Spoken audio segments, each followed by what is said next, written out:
I'm Joanna Rawbone and I identify as an introvert. And what that means is that for much of my life, I've had to choose to challenge myself and choose to challenge other people.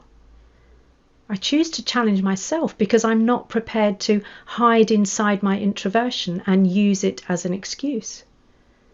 I choose to challenge other people who don't understand that the extroversion bias disadvantages so many of us. One of the things I know about myself is that I work best at the outer edge of my comfort zone. I grow best there too. What is it that takes me to the edge of my comfort zone? In 2019, I delivered a TEDx talk around tackling the extroversion bias in order to unlock the potential of introverts. With up to 50% of any population identifying as an introvert, that's an awful lot of people, potential employees, who are being disadvantaged by this bias. And as a result, their mental health and well-being suffers. And yet we have a duty of care for those people. So we need to understand where the bias exists.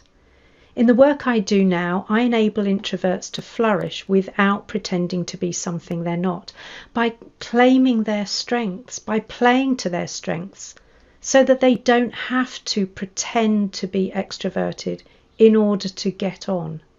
I also work with organisations, rattling cages sometimes, admittedly, helping them understand where the bias exists in those everyday practices and processes. Things like recruitment, promotion, the way meetings are run, the way feedback is given, the type of feedback that's given. The bias is endemic and it's time to do something about it because it's part of the diversity, equity and inclusion agenda that we all need to be mindful of and honouring.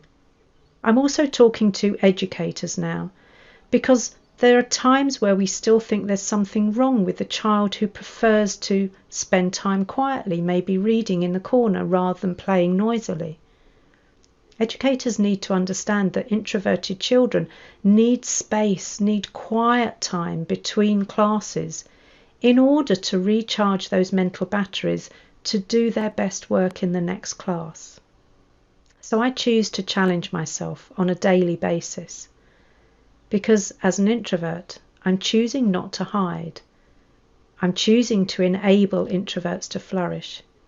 And I'm choosing to rattle cages.